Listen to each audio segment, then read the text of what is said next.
Sinusuyo ng PNP ang lahat ng anggulo sa investigasyon sa pagpatay sa negosyanteng si Anson Tan at kanyang driver. Inilabas din ng PNP ang litrato ng dalawang sangkot umano sa krimen.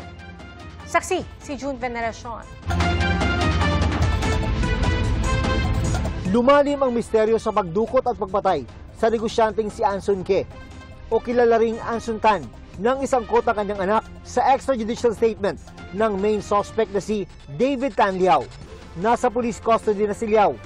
Claiming it was the son who ordered for the kidnapping ni Anson Ke and eventually ordering na patayin po ito pong ating biktima. We have to clear everybody kasi gusto talaga namin.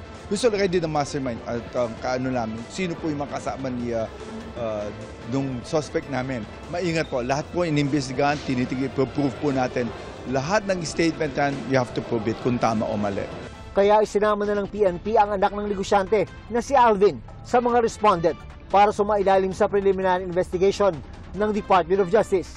Aligasyon ni Liao na bago nito ay nasangkot na rin sa iba pang kaso ng kidnapping. Nag-usap sila ni Alvin para sa planong pagdukot at pagpatay, bagamat walang mailabas na ebidensya. Si Alvin na nakipag-negotiate noon sa mga kidnapper, voluntaryong isinuko ang kanyang cellphone sa PNP para sa forensic investigation.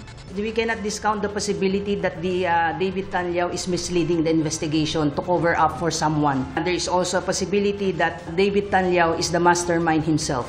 Sabi ng isang anti-crime advocacy group na nakakausap ng mga naulila ni Ke, lubos nang naapektuhan ng pamilya. The victim family was crying when they saw on the news that the son is now a suspect. It is so unfair. Inilabas naman ng PNP ang litrato ng dalawa pa umanong sangkot sa krimen, sina Jonin Lin at Wen Lin Gong alias Kelly Tan Lim. May isang concerned citizen nila ang nag-alok ng 5 milyong pisong pabuya para sa makapagbibigay ng impormasyon tungkol kay Kelly. At ito po yung babae po na ginamit po na bait. Meron pang 4 na Chinese na hawak ang PNP kaugnay ng pagdukot at pagpatay kay Ke. Kabilang sa kanila ang 2 na pinagpadalhan ng ransom bago idaan sa mga casino junket operator at ma-convert sa cryptocurrency ang kabuang 200 billion pesos to ransom mula sa pamilya Ke.